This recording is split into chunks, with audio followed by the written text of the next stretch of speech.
Find the answers to questions you may or may not have asked yourself, here at Kaleidoscience, Conversations on Cognitive Science, hosted by Elisa Palmer and Sönke Löw. We were at a special event, which was the Coxie Space Day. There we had the chance to talk to a great variety of different people and talk about their fields of interest, may they be students or professors. We talked about various aspects of cognitive science, such as neuroscience, linguistics, philosophy, or artificial intelligence, and many more. All the interviews were kept rather short, and another exception of our bonus episodes will be that not only Sönke and me are hosting, but also our two amazing producers Alina and Sophie, and both will jump into this role of being an interviewer. So stay curious and tune in. So now we are talking to Asya Achimova, who, well, we're going to learn what she's doing in a second. And yeah, thank you very much for being here. We are excited to talk to you now. I'm excited too. Thank you for inviting me. As always, we start with our short welcome game, or at least with a small part of our game, where we give our guests one sentence. And for this special format, the sentence is, as a kid, I always wanted to be.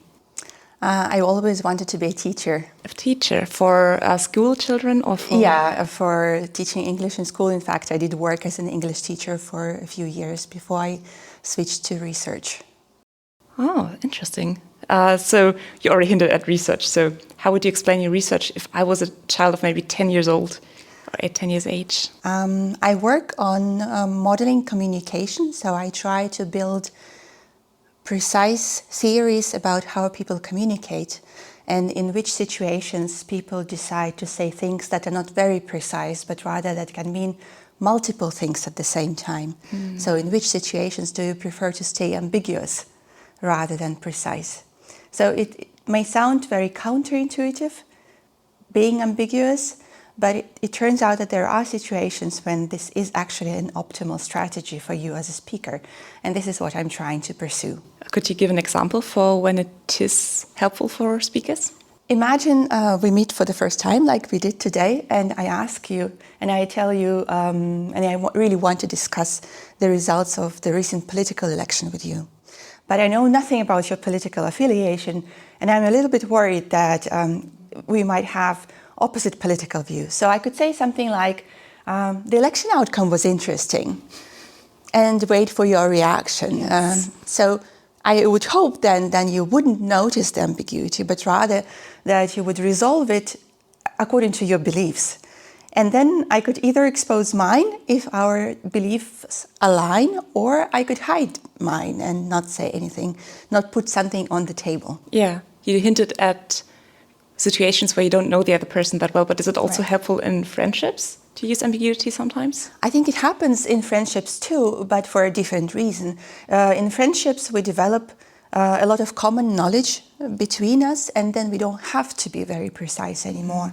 A lot of the information can be recovered from the things that we have in common. And then ambiguity plays a very interesting part. When you utter things that are ambiguous and you don't notice this, then the conversation goes well if you calculate it correctly that you have things in common. But if you miscalculate it, this can lead to miscommunication and misunderstanding. So I think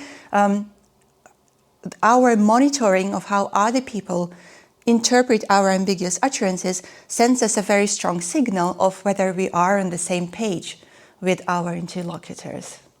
Yeah. And are there any contexts where ambiguity is used a lot? So obviously meeting new people, but do you have some other examples? I think it's also used for strategic reasons in political contexts. When a politician wants to make a statement that will make the audience feel together with him for different types of audiences, right? But we can also think about contexts such as communication in a company where the manager wants to set goals for her team. And she must set goals in such a way that every team member can relate. So saying things that can be interpreted in multiple ways can actually be a way to boost creativity. And when you do research on ambiguity, what are you looking at? Like, what are your examples? Do you just invite people and give them a topic to talk about it, or how do you do research on that? So there's multiple ways to go. One approach is to collect examples of ambiguity from different types of texts. So you could study newspaper articles, or you could look at fiction. So in the literature, there is a lot of dialogues. So you could take a look at those. And literature is an interesting source because you also have a control over the context, right? So you know what events unfold in that literary piece. But you could also take a more constrained approach and create experimental scenarios where you ask people to choose an utterance out of a range of options that you offer them. And then you see whether certain factors that you are manipulating make people choose one utterance versus the other. For example, do they use direct utterances more often when they're talking to friends as opposed to talking to strangers, and so on. Yeah, interesting. You mentioned that you started off as a teacher, but how did you get into this specific part of research? So how did it happen that you ended up here, and what were your steps to get here? I was working as a teacher when I was doing my undergraduate degree in English linguistics, but I always knew that I would like to pursue some research in parallel. And research is such an activity that takes up all of your time, and that's why eventually I thought that going to graduate school would be something that I would like to pursue. And in fact, I moved to the US to do my PhD at Rutgers University, and that's when I started doing cognitive science proper. I feel like this whole field of ambiguity is not that much discussed. At least to me, it didn't occur that often. It occurred in one of the linguistic lectures in my first semester, but it wasn't that much of a topic during my whole studies. Mm-hmm. Are there any recent findings that are really surprising to you? Where you kind of read something where you thought, wow, I wouldn't have expected that part, or yeah. I think there are recent advancements about how precise can we be with our theories of ambiguity. I think people did study ambiguity in different fields. So in organizational communication, so in communication between employees and employers in companies, there the study of ambiguity had a very applied purpose. And I think it was also studied in political science. In linguistics, theoretical linguists had a kind of a negative attitude towards ambiguity for a long time. So there is a philosopher of language, his name is Paul Grice, and he formulated maxims or principles of cooperative communication. So if you want to be a cooperative speaker, you're expected to actually avoid ambiguity. Yeah. That's what our attitude was. And recently, I think this trend changed when the theoretical linguists started noticing the benefits of ambiguity, right? So that you can actually pursue some social goals by using ambiguous utterances that can be satisfied, and then ambiguity suddenly becomes an optimal choice. Yeah. I've also just heard recently, which surprised me regarding this topic, that in close friendships, people tend to assume that people always know what they are thinking. Yeah. I would assume that therefore the utterances become a bit more ambiguous as well, because people start to assume, well, the person knows me for quite some time. Yeah. When I'm talking about a topic, I don't have to explicitly name what I'm talking about. It will just understand, or he or she will just understand what I'm talking about. But this also causes more miscommunication in friendships. Is there any research on that, or? Definitely, I have this intuition too.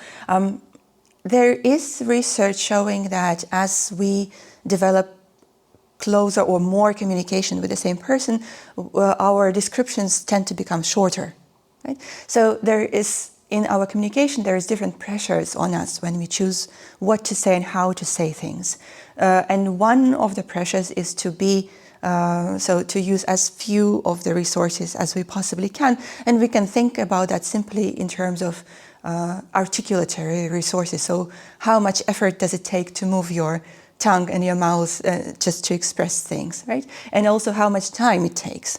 Sometimes you are under time pressure and you can only say one utterance or very short utterance, and the other person needs to understand this. Yeah, so the study of competing pressures is also what linguists right now do when they study ambiguity.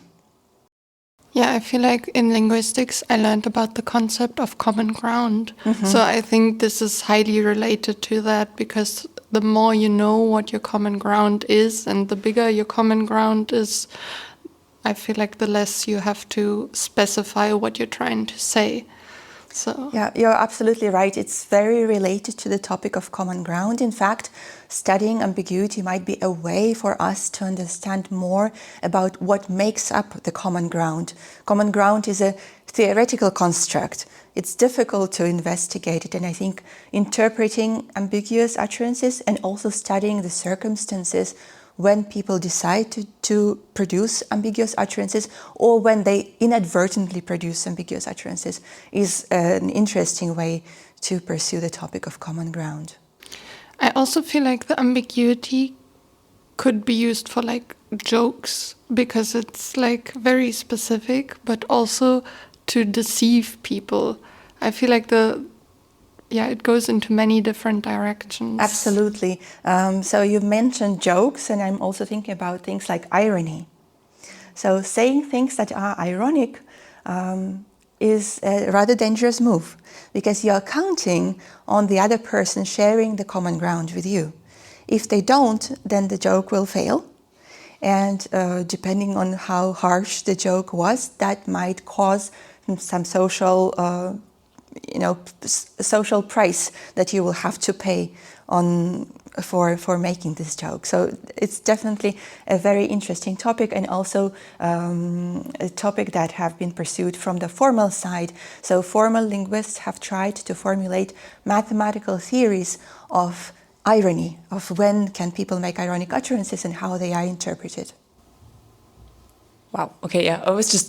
My head was just going to another direction, but I wanted to come to our next question right now. So, are there any scientists dead or alive you really want to chat with because you think they are fascinating? They might have an idea that could influence you or inspire you a lot. I've mentioned already today the philosopher Paul Grice, and I would really love to have coffee with him if that were possible. It's no longer possible, unfortunately, but he had such a profound influence on the field of pragmatics where I work that I feel that sharing my ideas with him and hearing his perspective would be very valuable. Is there anything in particular you would like to ask him, or you would like to know from him? Well, since he had such a strong position on ambiguity, I would like to challenge the idea of ambiguity avoidance and discuss whether he believes including other types of goals into the conversation could justify the use of ambiguity. Okay. So thank you very much. I feel like this is a really good stop point as well. Sounds great.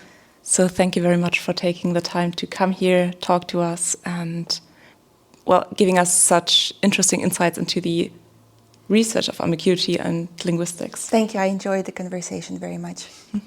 Thank you so much. Thank you. When you enjoy listening to us, the best way to support us is by following us on your chosen podcast app. This could either be Google Podcast, Spotify, or Apple Podcast. Another good way to support us is by following our Instagram account, which is called kaleidoscience_pod. On our Instagram account, you will also get regular information on the next episode. Thanks a lot for supporting us. This was Kaleidoscience, hosted by Elisa Palme and Sönke Löw, produced by Alina Ohnesorge, Elisa Palme, Sönke Löw and Sophie Kühne, produced in collaboration with the Cognitive Science Student Journal. The music was produced by Jan-Luca Schröder. The logo was designed by Annika Richter. Thank you for listening and joining us on our journey through conversations on cognitive science.